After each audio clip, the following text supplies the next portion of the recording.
So you're taking your paper and you're folding it in half. Open it back up. Fold each of the sides into that fold that you just made. Here and here. And then fold it over.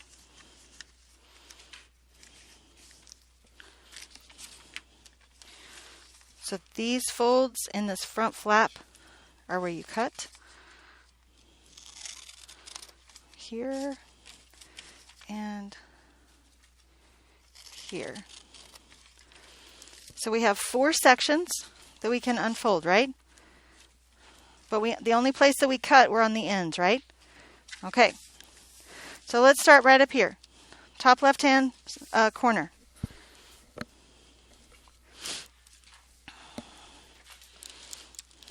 Those of you who grabbed a piece of paper that's a colored piece of paper, and maybe it's a little darker, you may use a pen or markers if that helps you see it a little bit better. Does that make sense? Okay. So we're on this top left-hand section. I zoomed in so you could see it a little bit better. Are you okay with that? Okay. So on this top section, we're going to title it what this lesson is about today. Imaginary numbers. Unfortunately, I cannot give you imaginary homework. We have to do actual homework on imaginary numbers. Okay? Guys, what happened before, like before today, if I ask you what was the square root of -4? It would just say no real solution, right? No real solution because there's not a real solution. That's because our solution is imaginary. So after today, we're going to be able to know what to do with that. Does that make sense? Okay? So here's what I need you to know. I need you to know these 2 definitions. This is not a variable. Okay? Let me be very clear on that. It is not a variable. It's I. And also notice, how did I write it? So if I was typing it, I would type it in italics, right? So I don't want you to put I, because first of all, that looks a lot like a 1, doesn't it? I need you to put a little curve at the end of it so we know for sure we're talking about an imaginary number. Does that make sense? I equals the square root of -1. What does I squared equal? If I equals the square root of -1, what does I squared equal? Yeah, square that, we get -1. You okay with that? Okay, so let's open that section up. Now, do you see how there's 2 separate sections here? I don't know if you can see that on the video really, but we're going to work in this folded part, like just in that folded part right there. Does that make sense? Okay. I have to write on a piece of white paper, otherwise it's too bad of a glare for the video, just so you know. Okay. So, here's what we're going to write. The imaginary unit I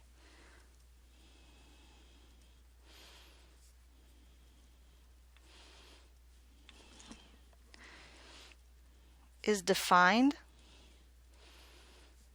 by I equals the square root of -1. Now, I already told you on the front, right? So why am I telling you that again? Because it's important. Yeah? So, for example,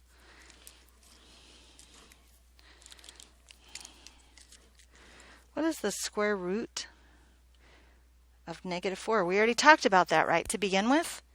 We talked about the square root of -4, and before now we've always said no real solution. Okay? But see, we did some small little sections last week, right? One of those small little sections we talked about how to simplify radicals, didn't we? So now we know how to simplify this radical. We know we can simplify this radical to be -1 times 4, right? Guys, what's the square root of -1? I. And what's the square root of 4? 2i. What should we always try to remember? Plus or minus?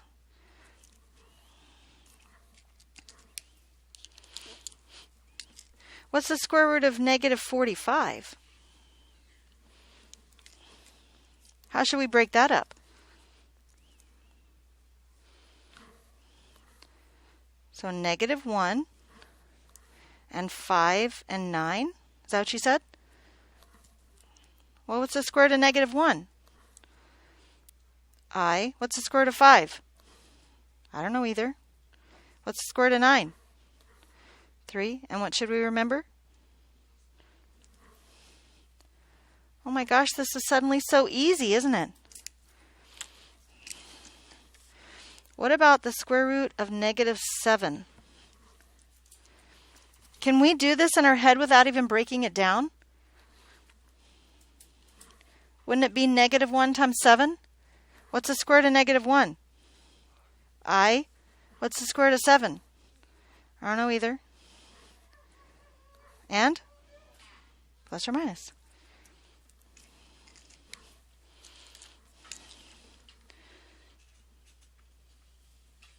Beware.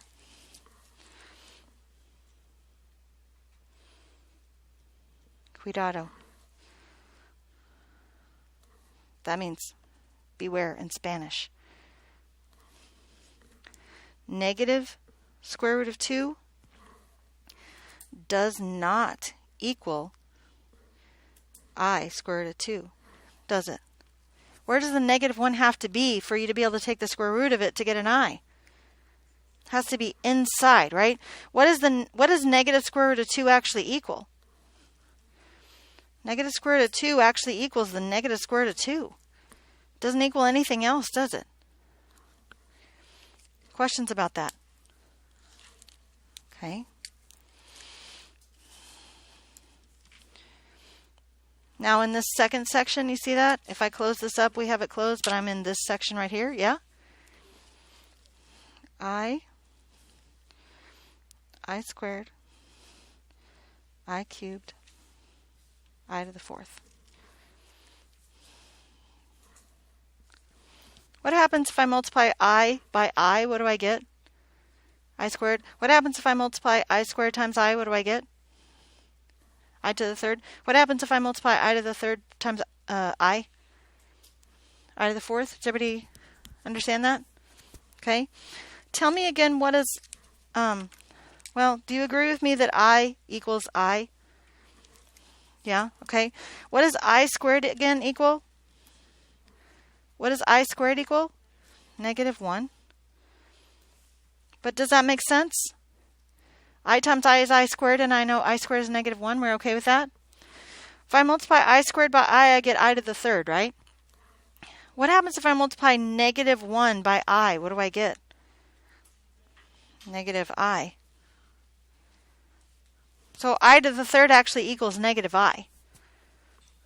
Because I squared is negative 1, and negative 1 times another I is negative I. Does that make sense? What about if I multiply negative I times I? Negative I squared, but what do I know I squared equals? Negative 1, so it's negative 1. 1. What happens if I multiply I to the 4th times I? I get I to the 5th, right? I didn't write that here for a reason. What's I to the 4th times I? You said I to the 5th, but I know I to the 4th is 1. What's 1 times I? Oh my goodness. It's almost like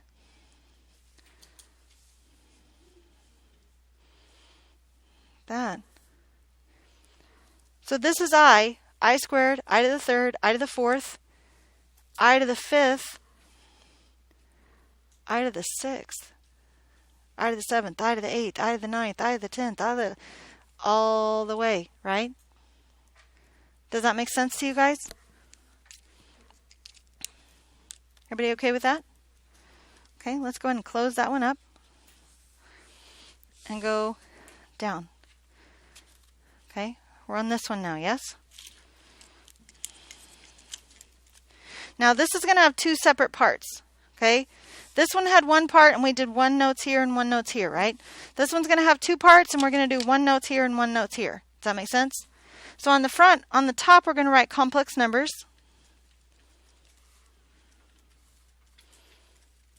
And on the bottom, we're going to write graphing.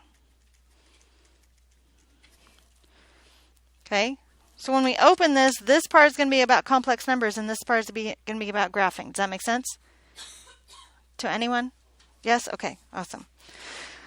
All right. Let's start with complex numbers first. I'm going to go ahead and write something else on the front of this to help us remember what complex numbers are. A plus B I. Yes? All right. Go ahead and open it up. So on this section right here, we're going to write some notes about complex numbers. Okay? Complex numbers are written in the form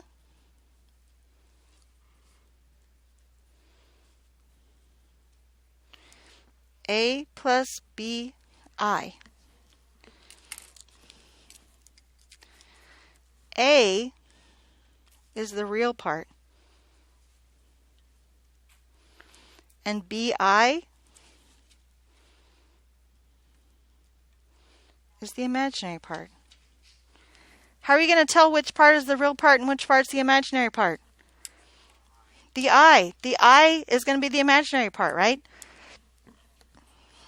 Why can't we just add them together and say A plus BI is ABI? Guys, when's the only time you're allowed to combine unlike terms? Is there a time ever that you can combine unlike terms? No, we'll talk about that in a second. Okay? But for now, just keep that in your head. Okay? So what's this section going to be about? Graphing.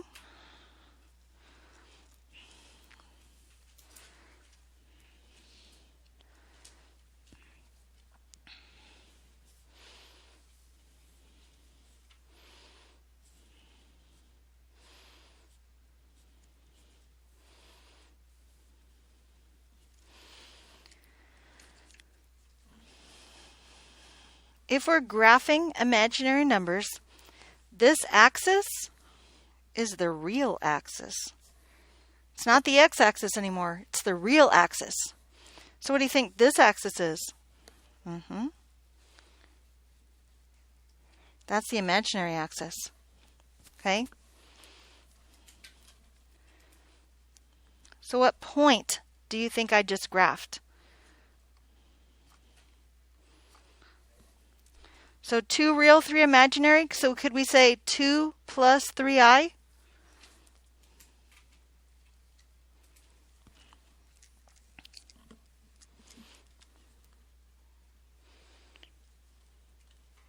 So graph the following things for me. Graph 3.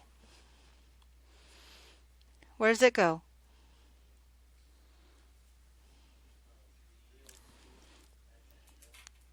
So that's right there, isn't it?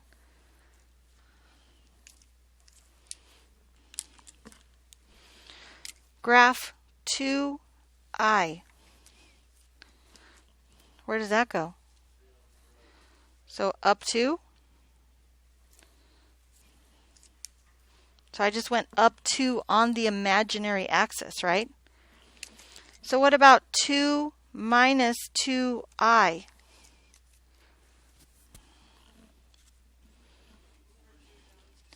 Over 2, down 2? You okay with that? -1 minus 4i. For the record, that's my favorite imaginary number. That was my nickname growing up. -1 down 4. It really was. Yeah. Guys, it's because I wore glasses, and so people call you 4 eyes. It was just a little joke, okay? You're okay. Now, we didn't use up all this room over here, so is it okay if I write some stuff over here about graphing, even though it's on this side? Okay. Tell me what direction does the real axis go? So the real axis goes left and right. And the imaginary axis? Yes, Cohen. Up and down, for sure. Everybody okay with that? Yes? Okay. So let's go up here now. Okay. So on the top, again, two sections on this one. Add, subtract, complex numbers.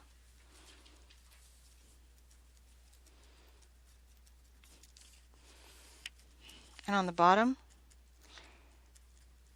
of that same flap, multiply complex numbers.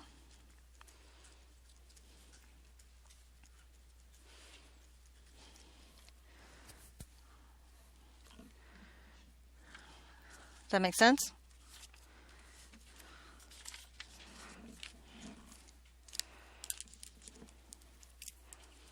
Okay, so go ahead and open it up. So what's this section going to be about? And what about this one? Multiplying, right? So add and subtract complex numbers.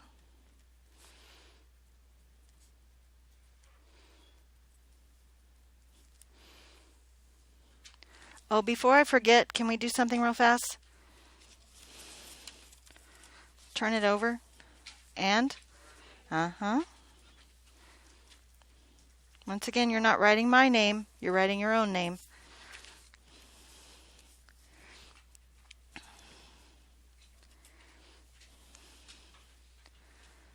Okay, back to this. Ready? Add and subtract complex numbers. When we're adding and subtract complex numbers, we're going to combine like terms.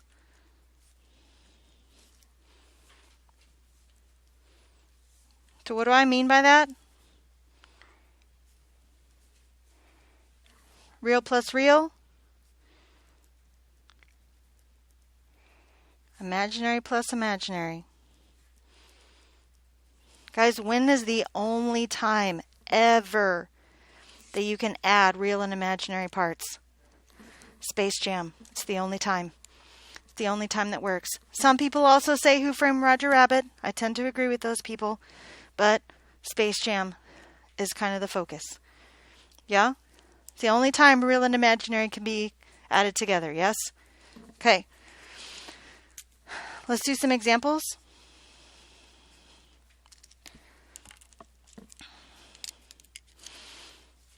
Two plus 5i plus 3 minus 2i. Does anybody know what 2 plus 3 is? You guys are hilarious. What about 5i and negative 2i? Done. Okay so far? So what about this one? 4 minus 3i minus 2 minus 5i.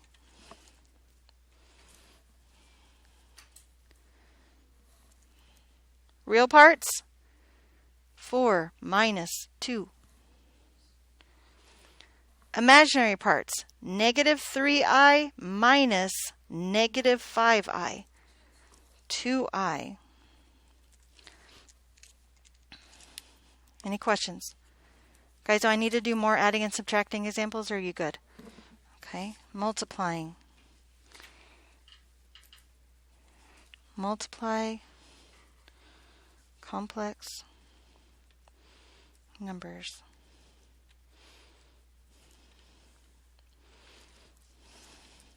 How are we going to multiply complex numbers? Okay, can you add real and imaginary parts? No, unless it's Space Jam, but for us, no, right?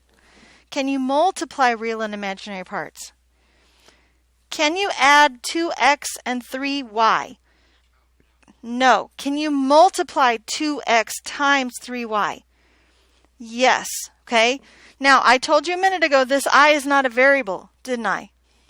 But I hope you realize that it's kind of following some variable rules. Does that make sense? Like we don't write I5, do we? We write 5I because we always write our constant and then our variable. Again, this I is not a variable, but it sometimes follows variable rules. Does that make sense? So do you think I can multiply real and imaginary? Yes. Okay. So we need to distribute. If we can, we need to distribute. Okay? But I need you to keep in mind that your problem is not going to be simplified. That says simplified. Sorry, I'm to the edge of my paper. If I has an exponent, it's not totally simplified if I has an exponent. Because remember, we know how to simplify i's with exponents, don't we? Okay, so keep that in mind. So let's do some examples. Negative 10i times 2i.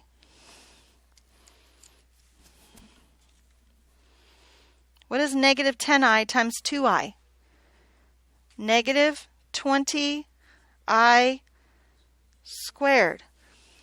But what do we know that I squared equals? So I really have negative 20 times negative 1. 20. Done.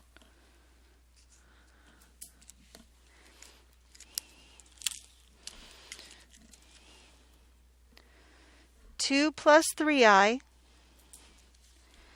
times 3 minus 5i. Distribute, right? 2 times 3. 6. 2 times negative 5i.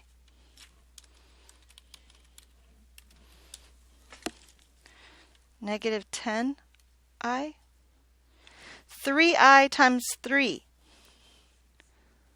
9i. 3i times negative 5i squared. Dang it. Negative 15i squared. Are we done? Well, first of all, we have to combine like terms, right? For sure. But also, what is what does I squared equal? Negative 1. So really I have 6 plus 15.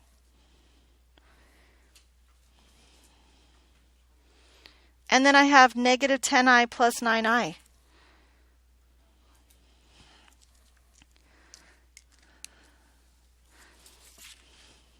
Is that finished? Is that the answer? Can I just say 20? Because 21 minus 1? Can you add or subtract imaginary numbers? Space Jam. Okay, this is not Space Jam. That's the only time it works. So are we done? Yes, we're finished. We can't do anything else. It's simplified as far as it can go, isn't it? Okay. Any questions about adding and subtracting or multiplying? Okay. What do you think we need to do next? Dividing.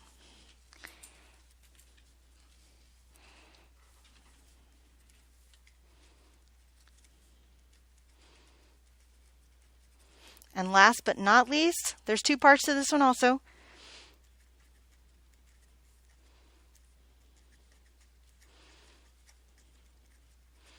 Complex conjugates. What I need you to get into your head is that this word doesn't always mean difficult. Can you please get that into your head right now? Ready to open it up? Okay.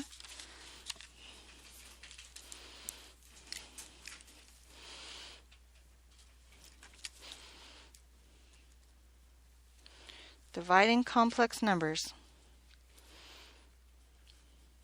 N-U-M-B-E-R-S.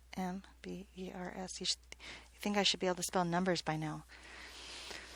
Still looks like mumbers, but whatever. To simplify, a complex number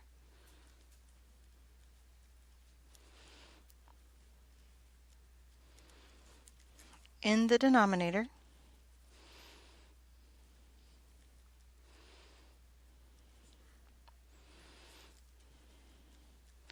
multiply by 1. Does that sound familiar? How do you get rid of a radical in the denominator? Multiply by 1, right? You get to choose what the value of 1 is, don't you? And it's usually, if it's a square root, it's usually just the square root of whatever's in the denominator over itself, right? To get rid of that. Guys, the same kind of thing applies here, okay? But the one that you're going to choose is always going to be the conjugate of the denominator over the conjugate of the denominator. So we have to pause right here before we do any examples. We can't do any examples until you actually know what a complex conjugate is, right? So go over here to this side. Complex conjugates.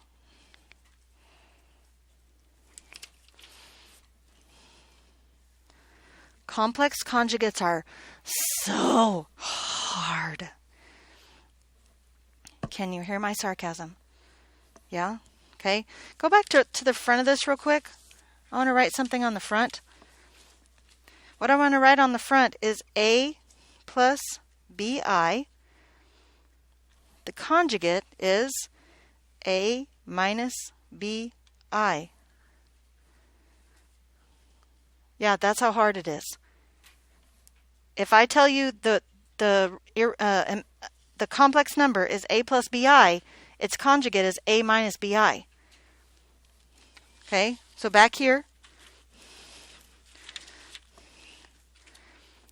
A plus BI and A minus BI are complex conjugates.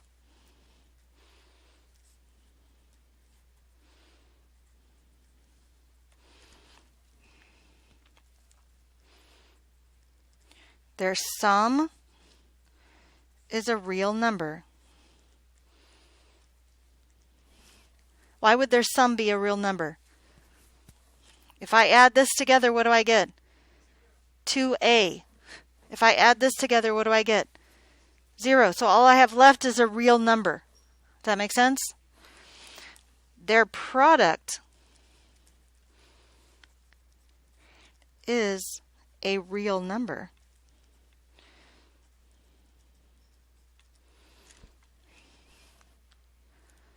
Yeah? Think about if I multiplied these two things together, but this was a 3i and this was a negative 3i. When I multiplied those two together, that's going to give me a real number, just like this did. When I multiply the real numbers together, that's going to give me a real number, right? But when I do the middle and the outside, that's going to give me opposites, right? Which would be 0. So all I have left to do is add two real numbers together. Does that make sense? Examples.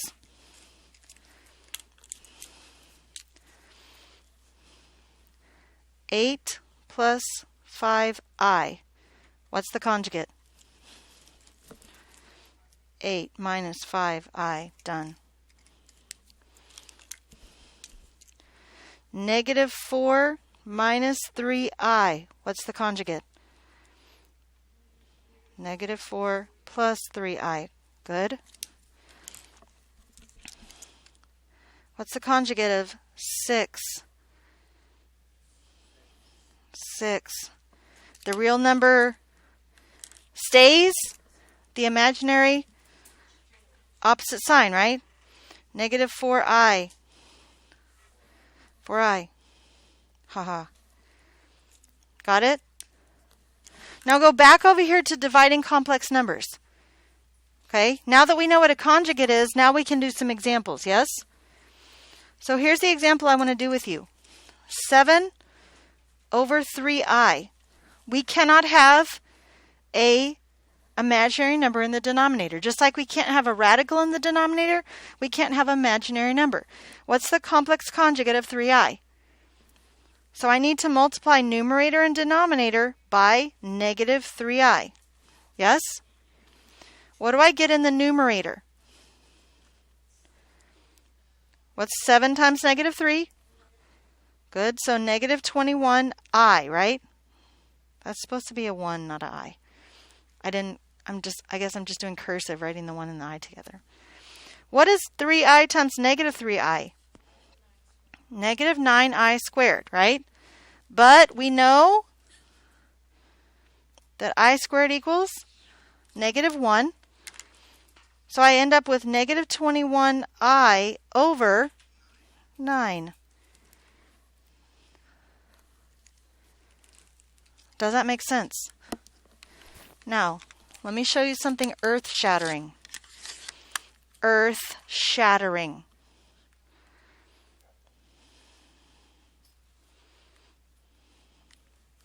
If my calculator is in the correct mode, I want to do a fraction that's 7 over 3i.